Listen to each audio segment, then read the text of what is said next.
What a historic moment in time this is. What is happening in London? It's burning. London's on fire. Is it really? Yeah. It's all the people who got mad that we're charging $1 for this episode. Started a riot in London. But that's the kind of moves you have to make, and that's the kind of responsibility you've got to deal with when you have a obscure podcast. This is amazing because the people who are listening to us right now, we don't know how many of them there are, but they are the real fans of the Lavender Hour. People who actually think the show is worth $1. Could also be curious pigs. Curious pigs, indeed. I bet there's some curious pigs in there, in that mix. There's some curious pigs listening, but there's a group of people who are actually trying to turn the Lavender Hour into something bigger, sleeker, more special. Can I get some adjectives, Natasha, please? Only if you tell me what's happening in London. Well, what's happening in London is, as far as I understand it, I've read a few. One, really, there's a great Al Jazeera article, there's a thread on my Facebook page with a lot of really heated arguments happening because there's a group of people. Basically, what happens is you see these videos and there's idiots stealing TVs. The thing that happens in every riot. With the poor people. Yes. It's like disenfranchised poor people who don't have much of an education and they're just kind of stupid. What are they mad about? Well, what triggered the whole thing was there was a guy with a gun, which is completely illegal in London, and the police apparently stopped him, and they saw the gun. He didn't pull the gun, and they shot him. And so that's like... Was he black? I don't know. Is this a racial thing? Because it sounds like the Rodney King, and that was all about racism. Well, racial things are quite often also economic things because I think it's more of an economic thing than a racial thing because it's people in a kind of bad area and they have apparently been being harassed by the police quite a bit, and some of them are just broke and some of them don't care about the country they live in because they're broke and they feel disenfranchised. And so something like there was a group of protesters in front of a police station, and that's where the riot started at. And then it spread. And some people are using it as an excuse to just steal TVs, which is... I read this quote by Martin Luther King, and he's like, riots, the problem with riots is as opposed to organized action, like direct action, riots are disorganized by definition. They're chaotic, and so they can only end in failure. And that makes the people feel even more disenfranchised. Because the riot, nothing's going to... The only end result of a riot is that a more powerful force moves in to contain it. And that recreates the cycle of the police brutality because the police are going to come in and have like rubber bullets and they're going to shoot people. Maybe they'll use real bullets eventually and they're going to shoot people.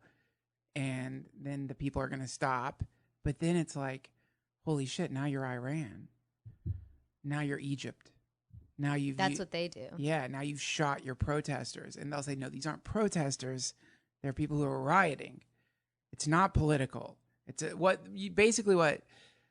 the one side of the fence is saying that they're thugs who are idiots, like dumb thugs. And if you look at some of the videos, you would agree with that. They're videos of these just, I guess, the London version of white trash, robbing people, stealing shit.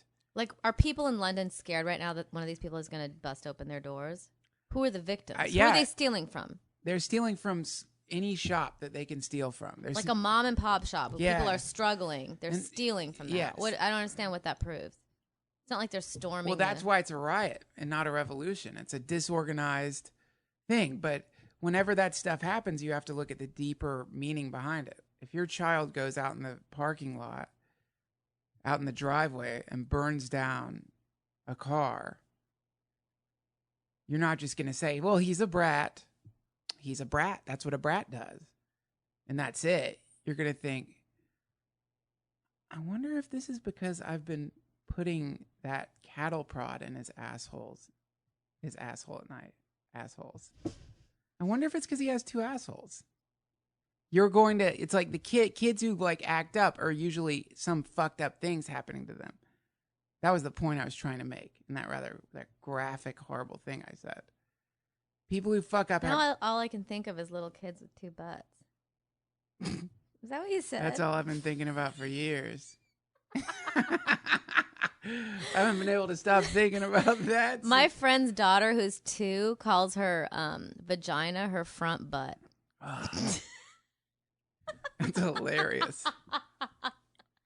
It's my front butt. What does your friend say to her? I think now she told her because that's why I heard the kid talking about her vagina, and she's like 2, and I'm like, why does your daughter keep talking about her vagina? Like, I didn't know the word vagina till I was like 12. I don't know what I thought that was called. I didn't care. Oh, really? You never like wondered what was happening down there? No. What did you think? I didn't think of it as a separate thing. But I do remember like masturbating against the chair in 3rd grade. Really? While I'm raising my hand. Well, my teacher can't like see. Yeah, I remember that I'm doing that. I remember. Yeah, like your teacher. What did they think was happening? I can remember climbing the ropes, doing the thing where you climb the ropes and you like have an orgasm. I guess because your cock's rubbing against the rope. What rope? In gym class. We didn't have ropes. Yeah, I can remember the first time it happened, and it was like the most amazing feeling. And then I kind of like skittered down the rope and told somebody, and they looked at me like I was crazy. I just had the most incredible experience on that rope. When you haven't had an orgasm and you have an orgasm, ugh, that makes being a teacher sound even worse. Because you have to watch kids jerk off on ropes. I mean, God. Can you imagine a worse job than having to imagine where they take their breaks, teachers. Like all depressing lighting. I feel bad for teachers. Like they have shitty break rooms or something? Oh, I'm sure. I don't know. It's a very it's like worse than being a flight attendant. Being a teacher? In America. I don't believe that. Are you kidding? Being a flight attendant's one of the worst jobs out there. You're a fucking air witch. You're an air hag. You're up in this metal tube rocketing through space with a bunch of just 30% of the air you breathe is farts. I feel so bad for them because you know how that weird muffled way farts carry on a plane? So it's just this all day long. They're just breathing people's farts and burps and coughs and these like people dinging the thing, and they're not putting their seatbelt on. And all stewardesses seem like they're going through a divorce. They are. How can you sustain a relationship if half the time you're in a fucking tin can that you can't make calls from and you're pissed? They never text their boyfriend. Walking up and down this row with angry people jammed in like cattle. That is a brutal job. I don't get. Remember when we were on American Airlines and like everything was just a little different, like just a little tighter, and it's all the new planes. They made it so they can fit an extra row of coach in. The planes are getting smaller. The people are getting fatter. This is a recipe for a fucking some kind of riot. Because people are getting fat, seats are getting small. Those seats are crazy, and I'm 4'11". The whole concept of flying is just. It's the whole experience of flying. I remember when I was a kid, you would look forward to flying. It was fun. You would skip through the security, and it was the way security used to be was like at concerts, like some bored guy with a wand and just like a metal detector that you walk through, and that's it. No one even looks at you if you're a kid. Now, if you go through, you're going to go through some kind of Philip K. Dick style super advanced scanning machine. Also, they're finding now that the TSA agents are starting to get cancer at higher rates. the ones who are standing next to those fucking backscatter technology Aw. machines. So it's like Sucks. the whole thing. They've like, TSA took away my snow globe from Paris. yeah, we They opened up a locker, and it was just a locker full of snow globes. Natasha was bringing snow globes back for these two adorable little girls who are the daughters of her friend, and they took the snow globes out, and they're wearing these like blue gloves, and they analyzed these snow globes. And they confiscated them. They confiscated them. They put them in a locker filled with snow globes. So it's like it's like there's There was aliens. a bottle of wine in there too. Oh, they got the wine. They get anything, but it's like they've managed to get exactly in the place where humans travel from point A to point B. They've inserted themselves at the entrance to be able to travel. Sometimes when I get... It's not TSA's fault. Well, yeah, it is. It's not the workers' fault. They're just doing a job, which is the excuse of all fascists. But when you're if you think about it, it's like, are they looking for something? Is this like some kind of Indiana Jones movie and there's some evil emperor who knows that there's some weird device that's going to get smuggled through? No, those people are not paying attention. The TSA guys. The people who, when you run your bags through? No, I'm saying it's like maybe they know something. You mean the higher ups? Yeah, maybe they're trying to stop something more than bombs. Maybe there's like something that they know is eventually going to get transported. Some alien Duncan, artifact. This sounds paranoid. Some device. Some like, who knows? Well, why do they have these freaks scanning every like point A and point B? They have people there scanning. And it was never like that. It just started. They look at your computers. Because of 9/11. Yeah, but it's kind of weird when you think about that, because it's like I've gotten on a plane with a lighter. I think I got on a plane with a knife once. And that's just by accident. If somebody wants, I mean, we've talked about this before. Watch Locked Up Raw. A hardened prisoner will take like a bobby pin and turn it into a machete. A hardened prisoner like transforms items that he finds around into the most deadly weapons ever. If an entire terrorist network really wanted to take over a plane again, it wouldn't be that hard to be like, well, what do we have on the plane? We can't get anything in there. Is there any way to use something on the plane to fuck shit up? Well, let me look. Let's look at these planes. Let's see. Well, they've got an emergency exit door that you could open. They have the toilet. They could open it without any kind of help? I think so. It's an emergency I do not exit know if door. that's true. People always try to open those things, but let's say they could. You wouldn't be. They sit like kids. You think they if they could open emergency exit doors, I would have already opened one on a plane. I would have. You don't think they can open them? No, because a kid would sit there. Like when I was going How to New would York, you know? I sat in it because I would have opened it. How would you know? To make my friend laugh. You never tried. You never tried. I never tried what? To open an emergency exit door. So you don't know. Yes, I do. No one has ever tried. I must not have never sat in an emergency exit row. It's a mystery. No. When I was, I never sat there. I would never let you sit. If I was a stewardess and I saw you, I would immediately move you to another seat. I was so obnoxious. I remember sometimes. Do you ever have memories of things where you're like, I didn't really do that? Yeah, I did. I mean, I was obnoxious too. I did terrible things. Like I remember. But wait, let me finish this point. It's a really quick story. Okay, go ahead. I just remember blindfolding the bus driver, so she had to pull over in a ditch. That sucks. What did you creep up behind her? Yeah, with a bandana, and she started crying. It's like the worst thing you could do. And then she pulled over on the side of the ditch and then started crying. But wait. And then me and my friend Lynn yelled out the window to passing cars, help, we're being kidnapped. But I'm just saying, when I think of that, I'm like, oh, that wasn't me. But it was me. But I don't understand. Back to my point where hold on. I don't know why we got off on this tangent. Sorry. Wait. You were trying to say. They have weird similarities because they both involve terrorism. Yours is an earlier version, and it only proves my point. A child with a bandana is a deadly weapon on a bus. Caused a woman to pull over, and that's a brat with a fucking bandana. So what happens when you have a terrorist organization, Al-Qaeda, just dying to blow up a plane for some reason? We don't even know why. Why don't they hit the buses? Why don't they hit the subways? What about the shopping malls? What about the highways? You could throw bricks off of highways. You could, during the summer, you could take a lighter and burn down all of Northern California. You could turn all of Northern California into Mordor with a Bic. So why are they just interested in blowing up the planes, first of all? Why don't they have... Who's they? Al-Qaeda. The Islamic fundamentalists who want more than anything to blow up a plane.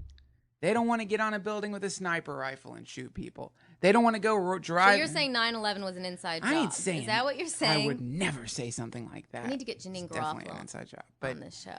the point is, the shit they're scanning for isn't just weapons.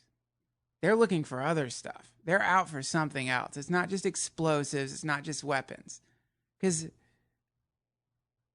I really believe that a person with no weapons who really wanted to fuck up a plane could get on a plane and fuck it up if he had enough training.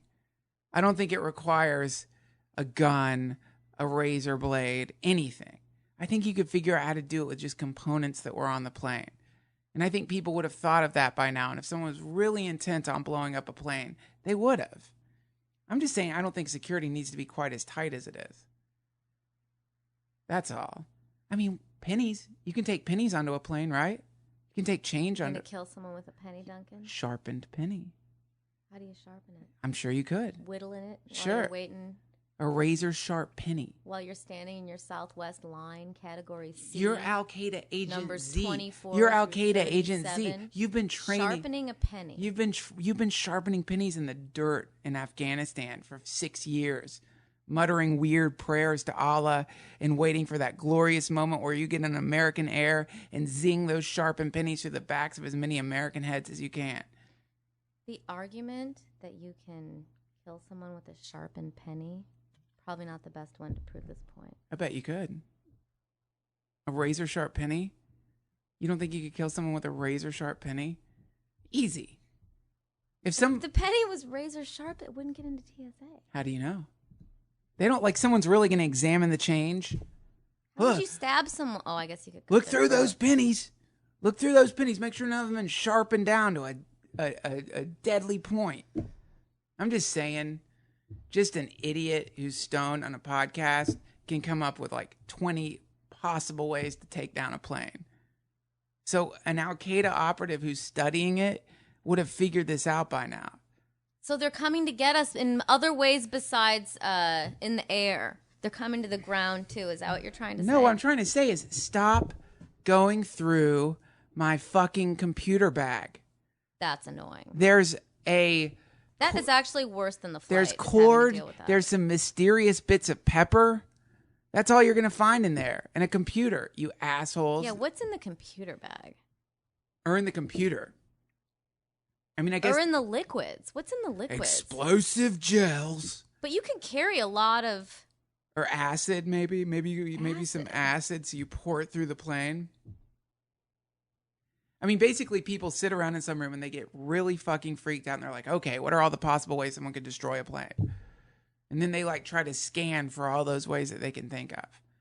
But I think just a person without a weapon is pretty fucking dangerous. You know what's interesting? This might sound really stupid. What? I might be missing like a whole chunk of learning. I'm afraid to ask. Ask. Well, these people are just, that's all for domestic travel. Yes. So why don't we just increase when you're going like out of the country? Because that means that if someone's coming to kill us, they're already in the country. Well, yeah, sleeper cells. Who's that? Do you know about the sleeper cells? I don't know what that is. Stationed in cities and towns through this great country, there are fundamentalist terrorists who have been told to wait. So it's like could be right up the street. Republicans think that that's could be that jogger. You don't know. You could have bought cottage cheese next to him at Gelson's. You'd never know. That's why everyone's paranoid. That's why when I'm walking the dog, someone's walking right next to me with a dog, and everyone's just like ignoring each other and like freaked. It's so weird to not say hi to someone when you're like directly passing in front of them. I'm not gonna say hi to nobody. Not right now. Not with the economy like this and these Islamic terrorist fascists in the houses and homes. And I swear to God, my landscaper. I swear to God, that motherfucker worships Allah and Bin Laden. Yeah, people are but it's like they don't even know they're freaked out. They just think it's normal to they did the class. I don't even know how they did it, but they really did a good job at making people in public not talk to each other. They did a good job at that. They really have got us isolated and separated. They do not want us having conversations. They want to control the media. Yeah, the 50s weren't like that at all. The 60s kind of. Well, no, here's what happened. The 50s people were nice to each other. Before the manners. Hello there. How are you? Good morning. I'm doing well. How are you? What a beautiful dog. Now, if you'll excuse me, I've got to go use the white person's bathroom. That's not what I was talking about. Well, that was just one component of that society. But before Al Qaeda, it was the fucking Japs. You remember the Red Scare? No, you don't remember the Red Scare? Do you remember the Red Scare? Secret sound guy? Look it up. The Red Scare. The Japanese are going to infiltrate American culture. It's the most evil propaganda that was ever made. Yeah. They have fangs and long claws. Yeah. Maybe it wasn't called the Red Scare. Actually, it wasn't. That was commies. Oh yeah, remember that communist thing? The Japanese had that really affected art. There has always been in this country for a very long time a boogeyman. Something you scare the people with. The commies, you don't know who they are. Could be your neighbors. Al Qaeda, sleeper cells, you don't know who it is. It could be anyone. Sleeper cells. Yeah, but that's the idea. So they get us all scared. Wait, so these people are sleeping? That's what they're saying? That there's people who want to kill us who are sleeping underground? Yeah, no, they're not. Well, no, they're not like in beds napping until they get a call from fucking Afghanistan. What do you think? They're in like water beds under I don't bunkers? know how the folklore goes. Somebody go wake up the terrorist. We got the call. They're like firemen. Dude, relax. Let me sleep just a little bit more. No, you got to wake up and blow up a plane. They it just means that they're embedded. Oh yeah, there you go. Yeah. Those fucking Japs. He's showing us this racist Japanese. Wait, can I read it? It's a poster and it says, wash up early, rush outdoor, give Jap time for win war. That's from World War II, though. There's a more recent one where people got scared about the Japanese coming in. It was in the 80s. It was like. In the 80s? Yeah. That the Japanese were going to come invade us? Yeah, there was Oh, yeah, because then we didn't like Japanese people, and now we don't like anyone who has a turban on their head. We're like paranoid. Can't trust them. What's in the turban? Anyone. So there's always this element of fear pervading the culture. And the people like Michelle Bachmann, their premise is that all cultures are not equally good. That's what Michelle Bachmann says. She says some cultures are better than others. So the idea of... how does she say that? She said it just like that. Some cultures are better than others? Yeah. Not all... You can. It's on the internet. Just look up Michelle Bachmann. She says it every 5 lines. She is someone who we do not want to get even close to getting elected. She won't get elected, but... Thank God. You know what she's like? She's like the soap opera villain. Like the way she talks about everything is just in this like... kind of like matter-of-fact way, but it's like, oh no, I really, it could only happen in France because, over there in France, I believe their entire culture has been completely destroyed by Islamic people, which shows that it just, it doesn't work, mixing cultures. It seems like a great idea.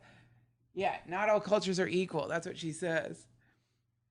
Well, she also says that her husband told her to get into politics, so she did, and she she just listens to her whatever her husband wants her to do, and her husband believes in praying away the gay.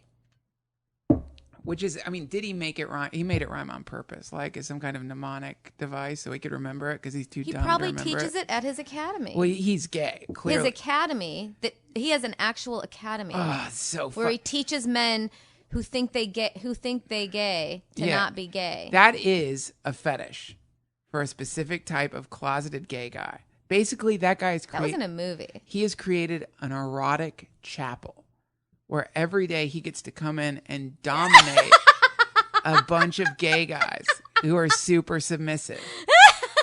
And married. It's S&M. That's all that is a form of S&M. What's that guy's name? I don't know. I want to start protesting against him. We have to come up with a name for ourselves. We have this. I want to start protesting for something. I feel like that would make me feel better. I feel so much like ennui. Do you feel ennui, really? Kind of.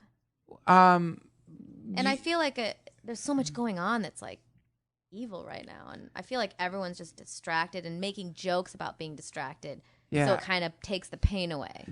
The main thing is you got to keep your chin up. You got to be nice. You've got to smile. It's some basic things. Basic fucking things. It's like the way the mind works is you see all this shit going down. You're like, fuck, I'm going to go to Wall Street.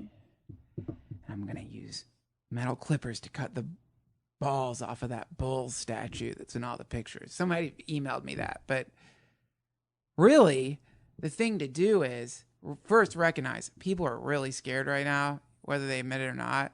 They're confused. They're experiencing, for the first time maybe in their whole lives, direct evidence that their government cannot help them, that what the changes happening in the world are not something that one single government can fix. So they're scared as fuck. Subconsciously or consciously, they're weirded the fuck out.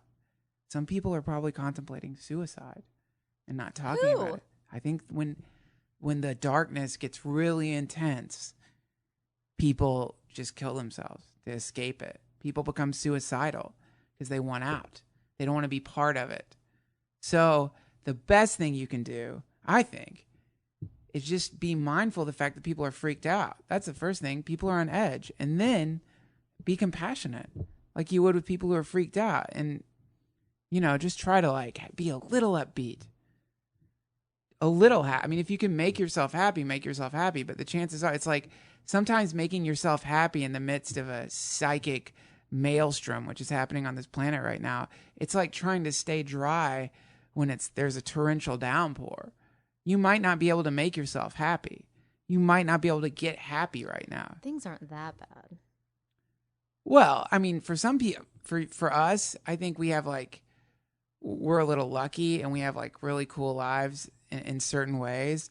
But I do know some people who are, entangled in a lot of karma. Like, we don't have a baby. We're not married. There's no mortgage. But there's some people who are married, 2 kids, mortgage, shit job, no way out. And the money's not changing. And the money's getting less, and the mortgage is getting more.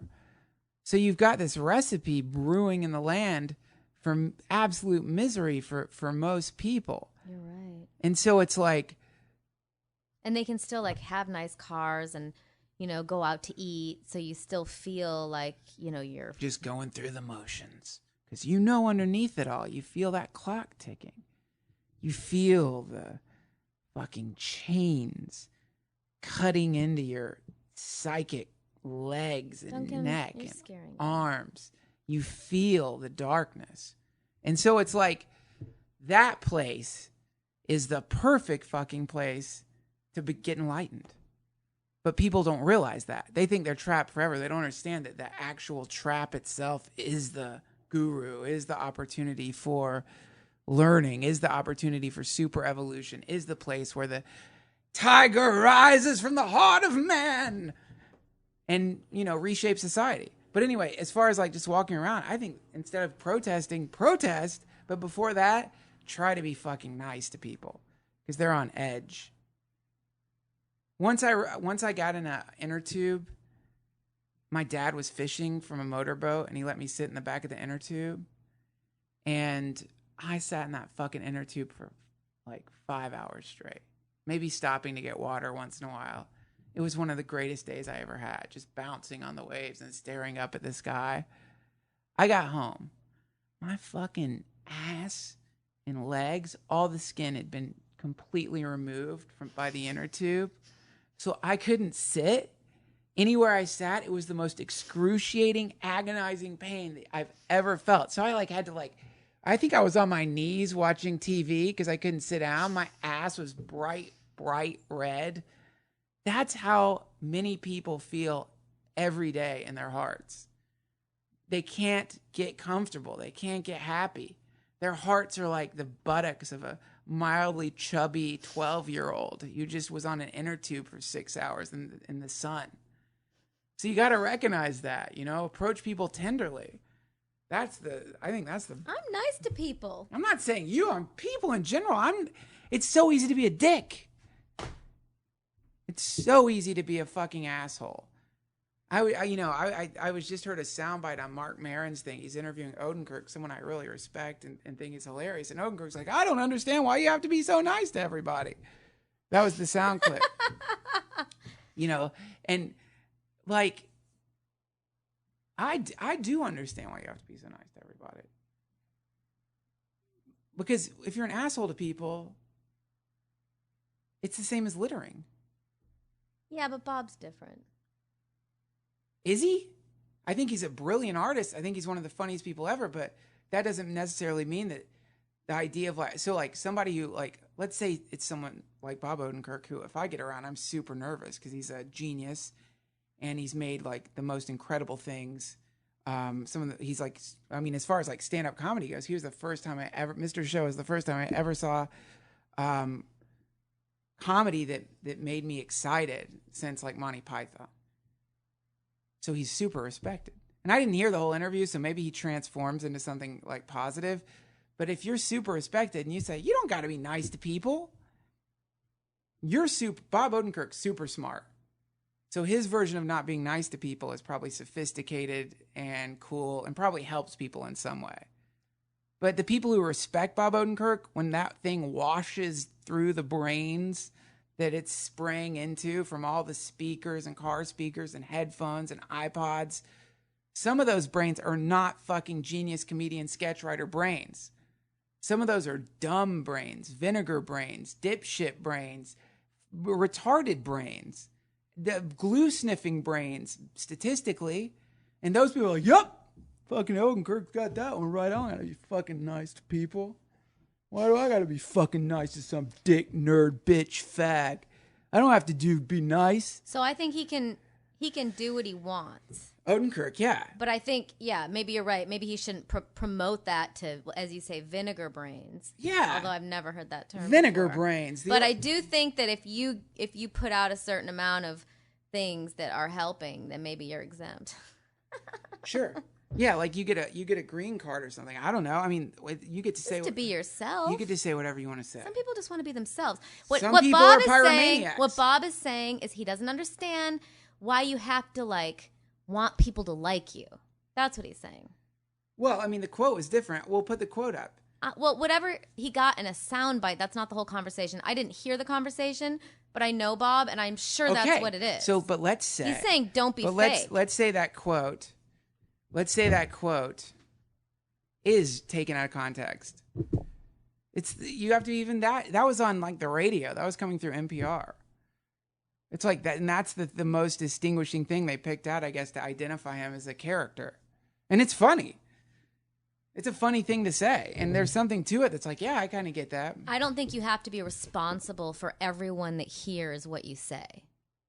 I say things in my, that's the whole thing of irony. If people don't understand irony, right, you can't all of a sudden be responsible. You're right. And it's a slippery slope for me to say that, well, anything you say to the public audience must only be positive, because God knows I've said the most horrific, terrible you might have things. You think of how many children you've scared. Yes, I've scared many a child, and hopefully a woman, and hopefully a man or two.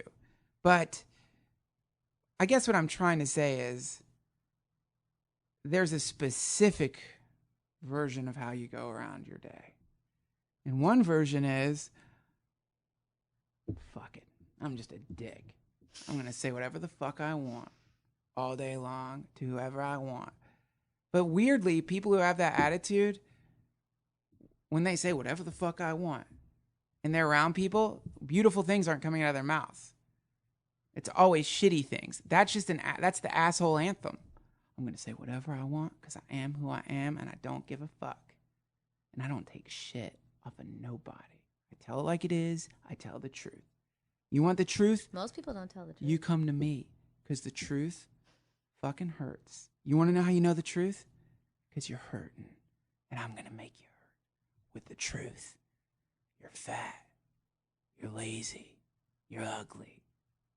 Of course you're never going to succeed. Or do you really think you're going to succeed? Do you really think that you're going to be able to overcome your own laziness? No, you're a failure. You're in a business that's impossible. Anyway, it goes on and on and on. Those are people who say they're telling the truth. That's only one version of the fucking truth. That's not the truth. There's a whole other version of the truth. No, the truth is just like maybe if you don't like someone, don't pretend to be nice to them. The truth is, we are all expansions of the supreme intelligence of the universe, manifesting in all these weird various forms. Some of them are assholes. Some of them are amazing. But no matter, they're all just tendrils off of this one incredible thing that's happening at this moment in time in the universe. So why do you want to go around and whip those tendrils? Why do you want to go around and poke them in weird ways and make them feel bad, make people feel like shit, or like point out, oh, look at this defect in your tendril? I don't want to do that. I'd rather fucking like fan the flames so that people start thinking they're amazing. And then that creates a chain reaction, which ultimately leads to maybe better music. Positive energy. A better video game. I don't know. Nobody who feels like... people... Don't say a better video game. I want a better video game. Better than StarCraft 2. Better than StarCraft 2. You know I can hear you when you're playing that. Not anymore. I wear headphones now since I'm being monitored. I'm being monitored in my own house. I really... You don't understand how annoying it is to be a woman in a house and downstairs just hearing explosions. Like, I kind of feel like I'm at war, like I'm a wife who's at war. But I know there's not a war because, like, the gardeners are here. And I can hear it over a lawnmower. So if you can imagine how loud it is when... I'm wearing headphones now. I'm wearing headphones. It sounds better, too.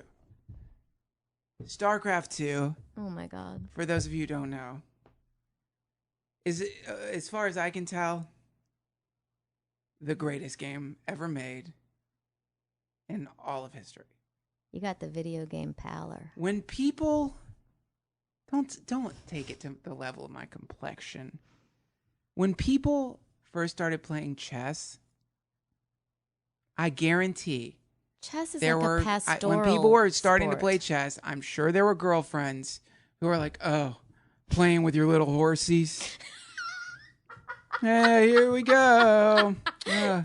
So what did you do? No, that's not what happened. What did you do today? Play a lot of chess. Now if you play chess, it's considered sophisticated. If you play chess, StarCraft 2. Not 1, which is not nowhere near as amazing, is chess, but with movement. It's chess that's got like war timing to it. Got a TV on it. I love me some chess with a TV. It's got explosions. It's got microphone. It's got a handle. Here's the thing. Joystick. Let me just say this. Because I imagine that one day the Lavender Hour will be played in schools. That will just be school. And I am praying. That'll be like an alternative. Because I know what the future is. The future is StarCraft 2 and whatever other games emerge in the next 10 years are going to become stadium games. What does that mean? It means people will go to stadiums to watch them. They're already doing... To watch the video games? Yeah, they already do in Korea and South Korea. People are going to go to stadiums to watch these games. What people? We're definitely going to split off as a species me. then, because We're gonna gonna split off as a couple. We are. We are. I'm going the other way. What's the other way? I'm gonna stay here and read Faust and like drink wine and you read Faust. I will if there's a split. I'll garden. In all honesty, I'll lay in the hammock. In all honesty, I'll have friends over for dinner. Honestly, I'll walk my dog. What's your favorite work of Faust? Well, Faust is not the writer. Oh, that's right. What's your favorite part of Faust? I just started it, but it's all about Mephistopheles. The best meth dealer in Texas. Mephistopheles. I make the and best Lucifer, and it's interesting. You'd like it. I know what it is. So I just want to know if he sells his soul. You don't read Faust. I just picked it up yesterday and read it in the desert. That's why it's my example of what I'm going to do instead of playing a video game. I'm going to keep playing piano. I'm going to learn piano. I'm going to take figure drawing. I'm going to walk the dog. I'm going to decorate. I'm not going to sit in front of a TV screen or go to a stadium. What, so Dodger Stadium will just be for a video, like a live video game? Yeah. Not going to do that. Well, no one's inviting you. I'm just saying. Do you really think they're going to be? If you think that's the future. How many girlfriends are buying tickets for that StarCraft 2 tournament down at Dodger Stadium? No, but you're saying there's going to be a split. We're talking like 50 zone. years in the future or 100 years in the future. It's not a split. You've said this to me before. You think that people are going to be in a pod watching video games and living their lives in a video game. That's what I thought you were talking about. Most people already are living their lives in a video game. Who's that? All of society. How? Are you kidding? You get up, you get in a fucking weird machine, you drive at right angles to get to a job where you get paid in currency that is absolutely meaningless, based on nothing, just like a score in a video game. You come home as this character that you've been playing all day in the office to make sure you don't get fired. When you come home, you take that character off and you turn into the character you are at home, which is usually a person who like drinks a beer and watches Nancy Grace or whatever. And then you go to bed and start the cycle over. That's a video game. It's a mindless exercise. It's less than a video game. You don't have to live like that. You could have like an enlightening life. Well, I know you don't have to live like that.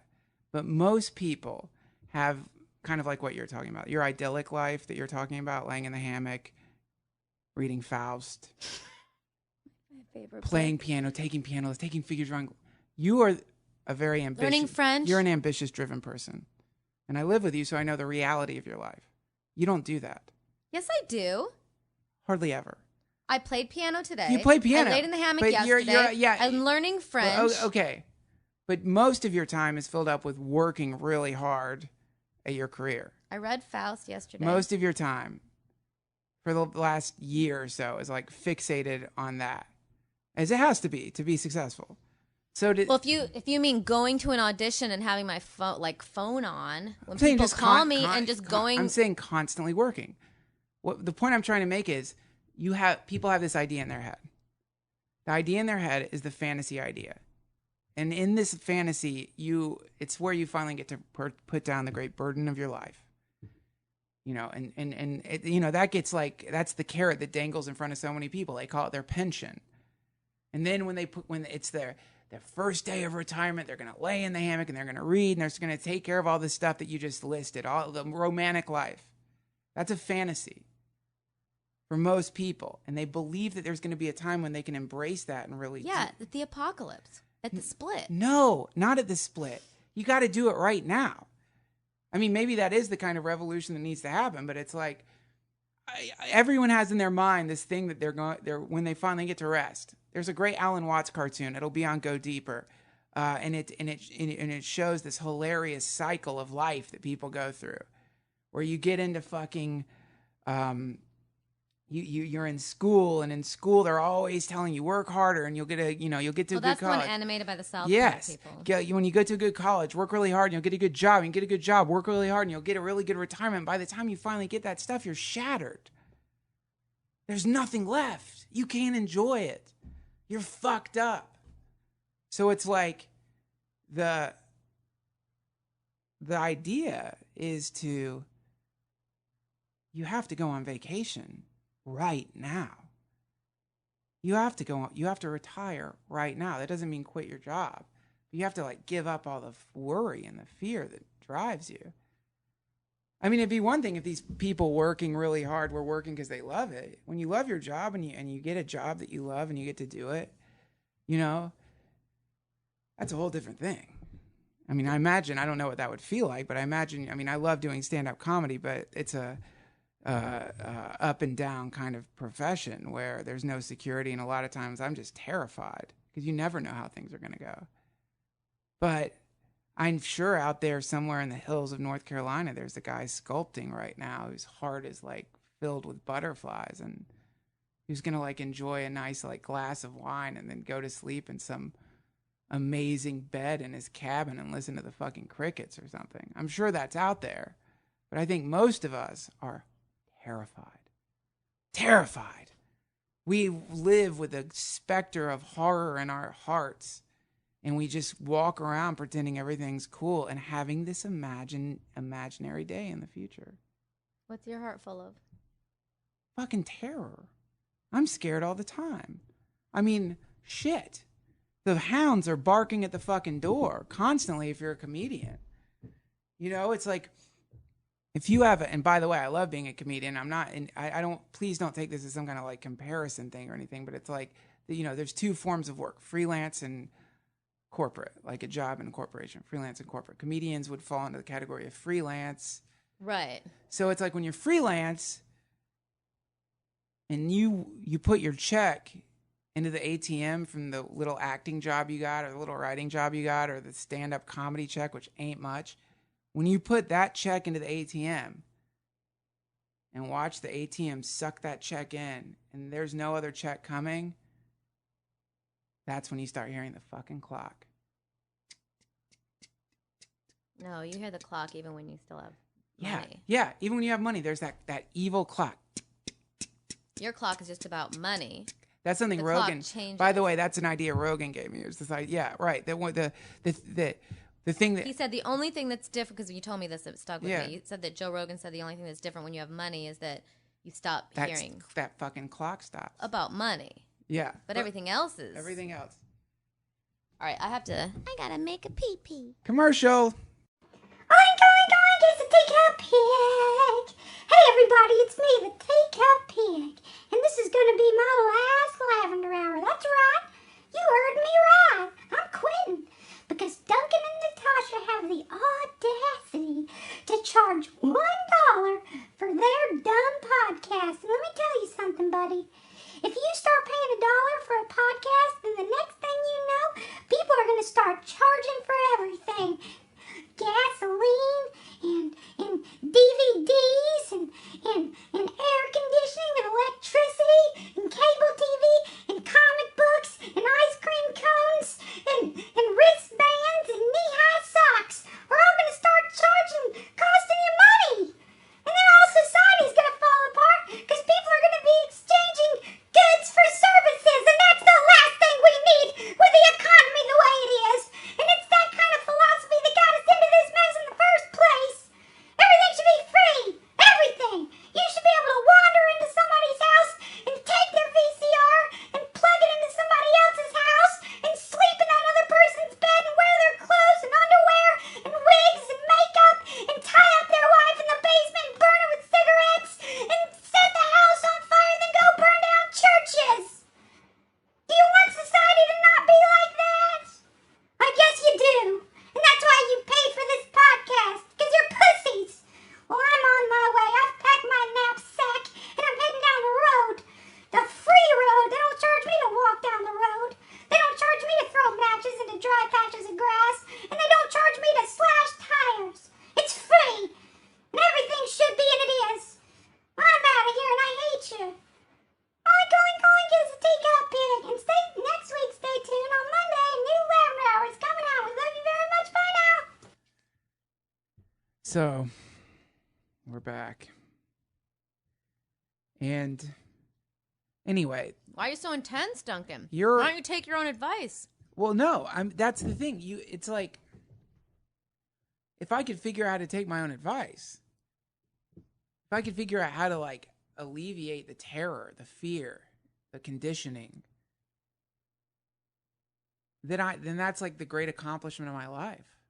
If you can get rid of your fear, if you can really get rid of your fear and really get rid of your anxiety, I don't see what the difference is between that and enlightenment. I think that's enlightenment. I think you have attained some super advanced state that most people will never get to. Just that. If you can, I'm not saying you're like a kid and you have the happiness of a kid. I'm saying after you've gotten the sting of the viper, which is modern society, if you can somehow create the antivenom and transform yourself so that you're happy, regardless of the conditions surrounding you, fuck, that's insane. That's superpowers. That's crazy. You've really done something. I'm not saying conditional happiness. I'm saying unconditional happiness. I mean, happiness is like comes and goes. But if you can really figure out a way to beat those demons out of your heart so that no matter what, you're on vacation, instead of being on vacation and feeling half crazy, that you would even dare to stop working for a week. Some people, if they stop working, People can't. if they stop working, Can you what? stop working for a week? Tomorrow? No, I can't. I can't if I want to fuck up my life. I guess I could like put everything down and just stop. But it's like you gotta. That's the thing. You gotta. You gotta keep on that. You gotta keep running on that treadmill. And the older you get, the shorter the treadmill gets, and the faster it goes. So the one little mistake and the thing zings you off into the dirt. But maybe that's good. Maybe that's what everyone needs is a taste of disaster. Maybe people need to experience the worst case scenario. You know, I don't know. I think that's some Bible verse where God's saying, I'm not the fire. I'm not the wind. I'm the calm after the storm. It's that thing that happens when disaster strikes, that moment after the disaster where you feel this like weird peace and you realize everything's fine no matter what happens. No matter what happens, everything's fine. You're going to be fine no matter what. If the disaster comes, you're going to be fine. If your entire family dies, you're still going to be fine. You're going to be all right. That's to reach that place. I think they call it faith, Natasha. They call it faith. Well, you know what Goethe says in Faust What? with about the devil. What? He says the same thing. The devil says that? Well, he says he's there to help you. The devil says he's there to help you. How's that the same thing? He's there to help you get whatever you want. Yeah, well, yes. See, that's what the devil's really good at. The devil's really good at helping you get what you want. Did you know that Goethe wrote Faust? No, I thought Faust is my favorite writer. Yeah, that's what the devil is like. That's the funny thing about the devil. The devil like loves to gets you what you want. Will get you what you want, get you close to what you want. Always will like get you what you want. And what you want is never what you want. Right. It'll get you close to the thing you think you want. And then the moment you get the thing you think you want, you realize you never wanted it in the first place, and now you're confused. And that's like that. That's when you start chugging the booze, swallowing the pills, because you're like, oh fuck, I've got the thing everyone on the planet is trying to get, and it's not making me happy. Oh shit, the entire planet is running in the wrong direction towards an imaginary point that doesn't even exist. Like just crazy fucking creatures just running towards an illusion, galloping towards an oasis that's not even there.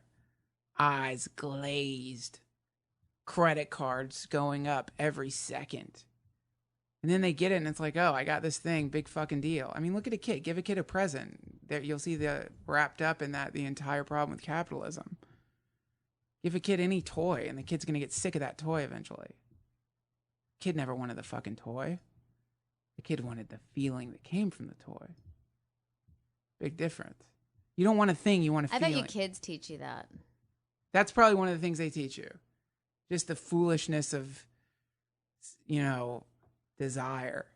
My friend told me that her kid is like 2, and she wakes up in the morning and she just says, "Kicks in a movie." Because she wants a bowl of kicks and wants to watch a movie. That's cute.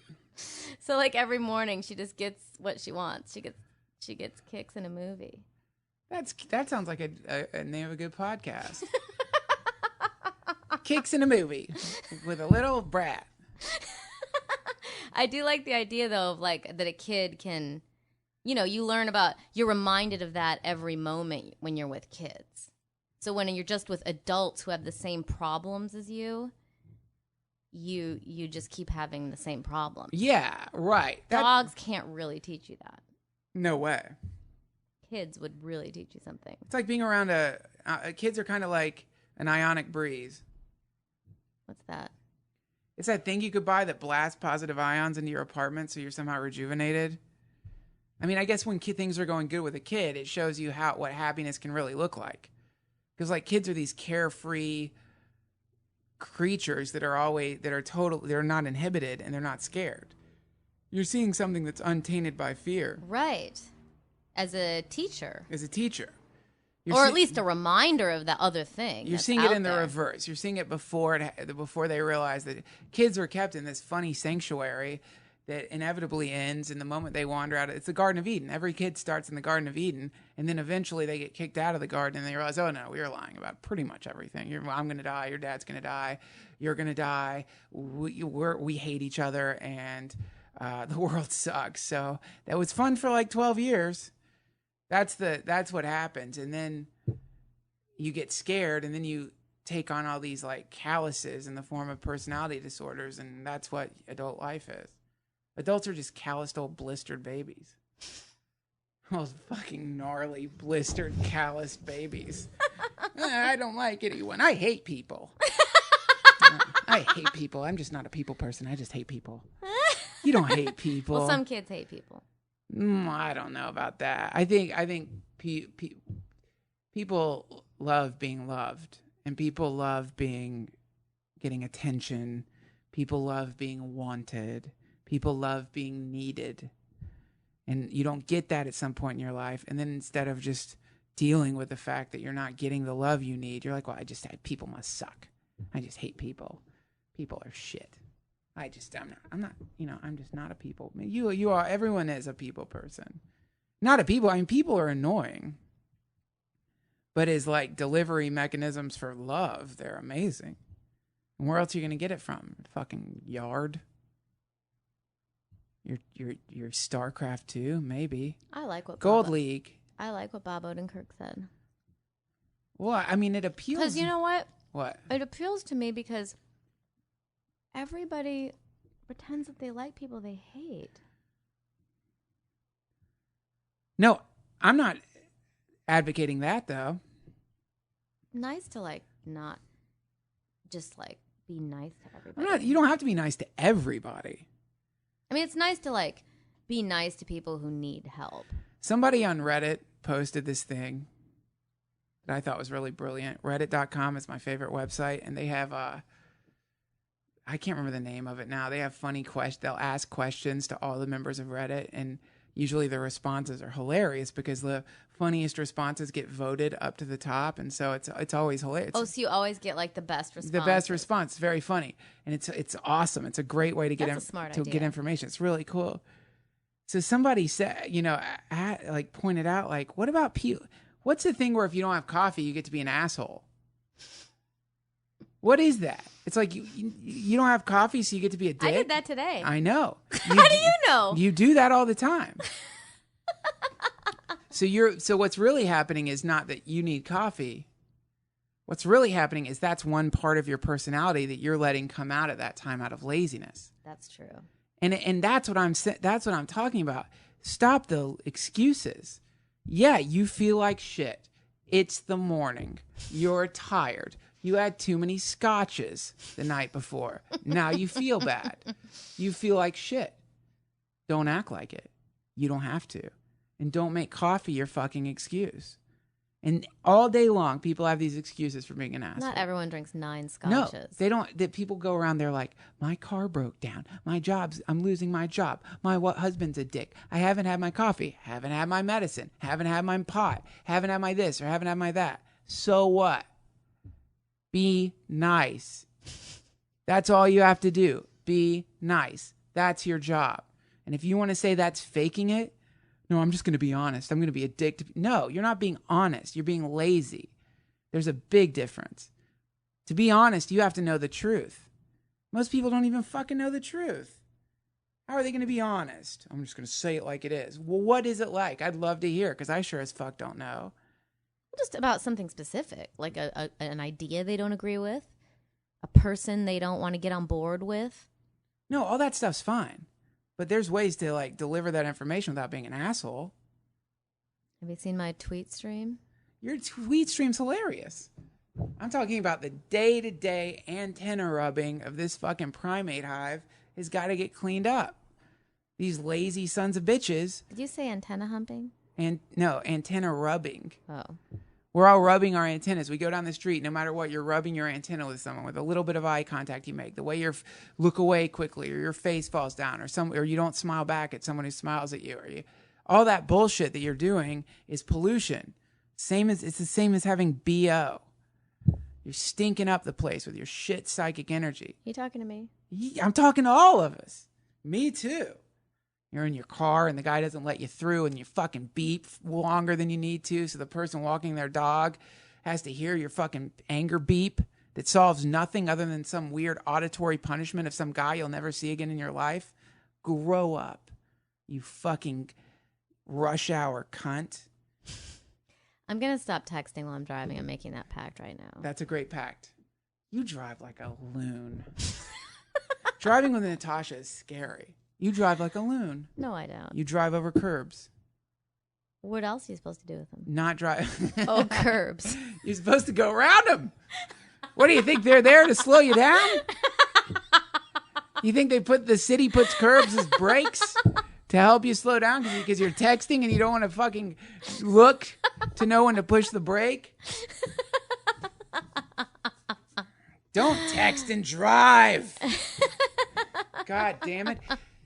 I'm going to shut up about this stupid self-righteous rant, but if I could just goddamn say, just because you feel bad does not give you the right to treat people poorly. Guess what, dum-dum? We all feel bad. Duncan, I don't really think anyone who's listening right now treats people poorly. No. I'm not saying like people go around like, with a cattle prod zapping people. I'm not saying that. I'm talking about the fucking, what is it? Is it Chinese or Japanese water torture? Chinese or whatever. The Asian form of water torture where you lay someone on a board and you drip water onto their forehead. Chinese fucking water torture. That's what I'm talking about. People are guilty of Chinese water torture. Every time someone smiles at you and you don't smile back, every time you don't make that extra little effort to let someone into traffic just because you're in a bad mood, every time you do that, the gestalt of humanity gets one more little drop on their forehead, one more little miserable drip, one more little uncomfortable rub. And that is all going to lead towards one fucking thing. Do you know what it is? Kicks in a movie? Another Kesha album. You want more Kesha albums, Natasha? I love her. Don't drink coffee and be a dick. You want to fucking make beautiful art start happening? Water the garden with smiles. Duncan. Water the art garden, which is society, and good things will grow out of it. Let's make a joke and end the fucking lavender hour. No, I want to end it on a garden of smiles. Garden of fucking Why'd smiles. you let your lettuce go wild? The same reason stopped loving that. I let the lettuce go wild. The same reason the people in the UK didn't educate their people, and now they're rioting. Laziness. I didn't want to clip it, and it went wild. Now it's bitter. My garden of smiles went bitter because I was lazy. I mean, it's the human. It's like Takes a lot of work to go out there and like clip lettuce. takes a lot of work. You didn't need to plant 6 acres of lettuce. 6 acres. I don't even It's know. like 3. It's not even. It's one lettuce plant. I did nothing. What happened was I got discouraged. Some goddamn bandit. I You had. mean a squirrel?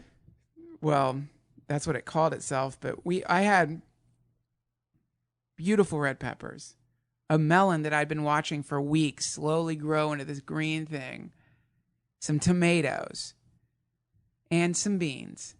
And some fucking bandit went into that garden and ate it all. And now it's all gone except for a miserable lettuce patch that no one wants to eat because it's bitter. That's what happened to my garden.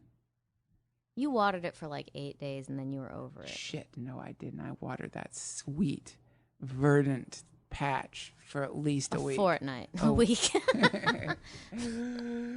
I guess that's less than 8 days. Anyway, I loved that garden. I want to get back to. I want to start. I'm gonna address the problems of that garden soon. Man, it's so crazy. You guys paid $1 for this. I mean, it's great. I hope you did anyway. It's so cool. Thank you. I hope it was worth it. Okay. Thanks. Say something more. Don't just end. Has it been an hour? You guys are darlings. We're going to be doing this every Thursday for as long as we feel like doing it. Hopefully, it's better in some way than the other one that those fucking cheapskates only want to listen to. What assholes? Can we talk about this for a second and then wrap it up? Just for 1 second. Have you seen the messages we've been getting? I can't read. What if I couldn't read? That'd be incredible. The woman who did my manicure the other day told me she couldn't read. Or she's like, I'm just dyslexic. She's like, I want to learn the new facials here, but I just am not that good at reading. Oh my God. I want to learn the new facials. Because she wants to do facials and manicures. How long does it take? How much reading material is there in giving a facial? People go to school for it. Are there books about facials? Yeah. Isn't it it's called just an esthetician. You're like a form of a doctor. You're a cream deliverer.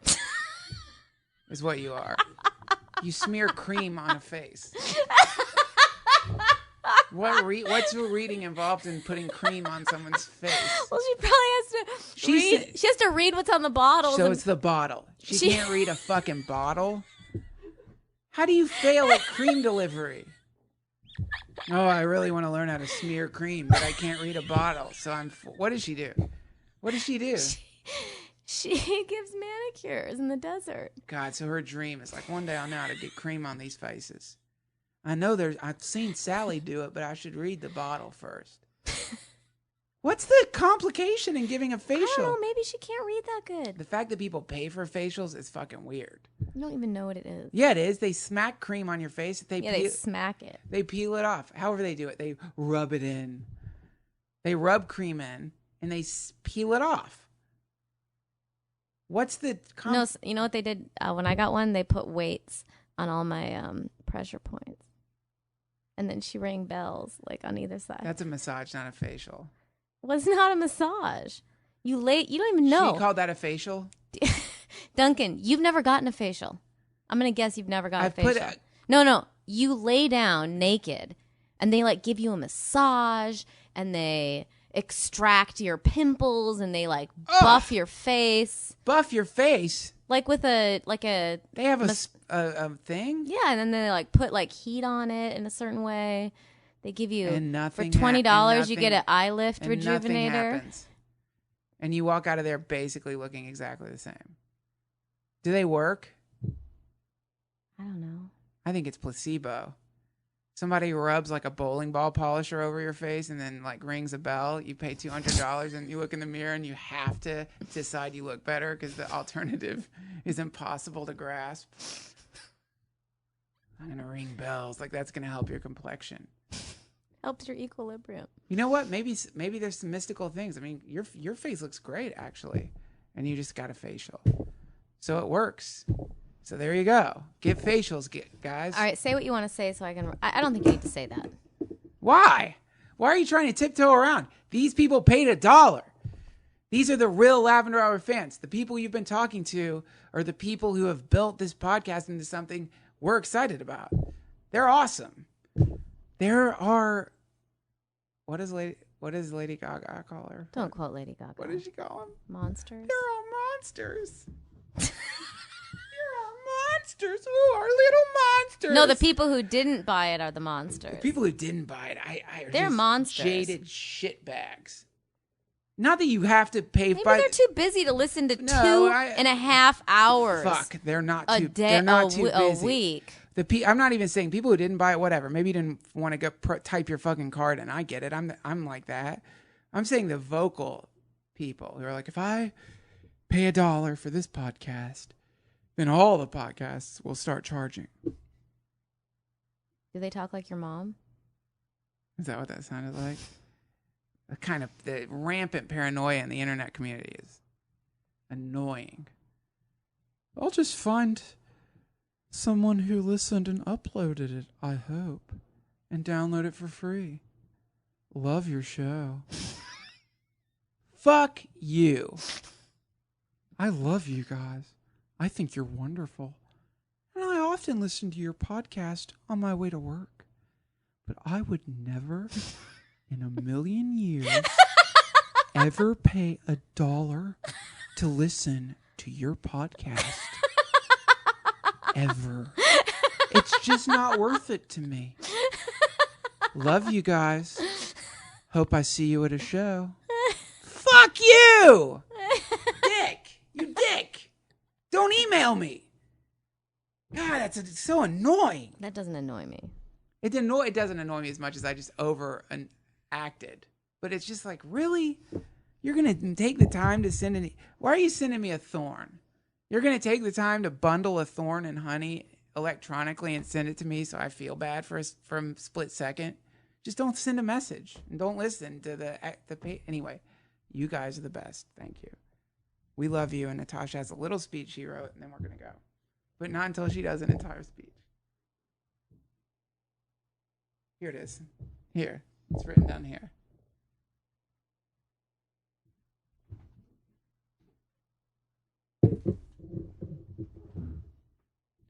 The cab I had was a real old one that smelled like someone just tossed his cookies in it. I always get those vomity kind of cabs if I go anywhere late at night. What made it worse, it was so quiet and lonesome out, even though it was Saturday night. I didn't see hardly anybody on the street. Now and then you just saw a man and a girl crossing a street, with their arms around each other's waists and all, or a bunch of hoodlummy-looking guys and their dates, all of them laughing like hyenas at something you couldn't bet was funny. New York's terrible when some... Should I keep going? This is all memorized. It's your speech. New York's terrible when somebody laughs on the street very late at night. You can hear it for miles. It makes you feel so lonesome and depressed. I kept wishing I could go home and shoot the bull for a while with old Phoebe. But finally, after I was riding a while, the cab driver and I sort of struck up a conversation. His name was Horowitz. He made a much better guy than the other driver I'd had. Anyway, I thought maybe he'd know about the ducks. That's beautiful. Thank you. That's from Faust. In the Rye. That's from Fauster in the Rye. Okay, everyone. Can we edit that out? See you. No, that's perfect. It's perfect ending. See you Monday. God bless you. Many blessings to you. And have a great weekend. Bye.